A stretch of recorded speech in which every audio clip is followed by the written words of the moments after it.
কেমন আছো তোমরা? আশা করব তোমরা সবাই ভালো আছো, আর আমিও বেশ ভালো আছি। ইউটিউবে আমার একটা ছোট্ট চ্যানেল আছে, যেখানে চিনি, কুট্টুস আর আমার লাইফস্টাইল নিয়ে তোমাদের কাছে হাজির হই। তো আজ একটা তোমাদের জন্য ভিডিও রেডি করছি। সকাল সকাল কিছু সবজি কেটে নিয়েছি।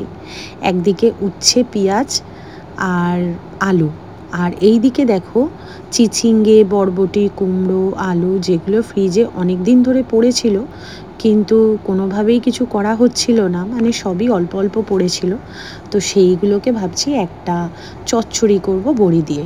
আর এই বাটির মধ্যে যে সবজিগুলো দেখলে, এইগুলো হচ্ছে আজকে আমার বাচ্চাদেরকে খাওয়াবো। তো ওদের আজকে মাছ মাংস কিছুই দেব না, ভেবেছি সকালটা দই দিয়ে খাওয়াবো, আর রাতে হচ্ছে ওই সবজিটা ডাল দিয়ে সেদ্ধ করে রাখবো।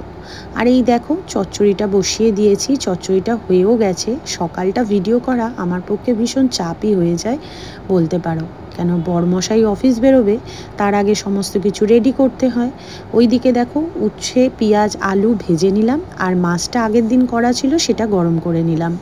আর এই কুট্টুস দেখো, ওর না চোখে ঘুম আছে আর না কিছু আছে, ওর মা কিন্তু দিব্যি ঘুমোচ্ছে। আর এইদিকে দেখো মাছটা ফুটে উঠেছে। তো নেক্সট পার্টটা নিয়ে খুব তাড়াতাড়ি আসছি, চলো টাটা।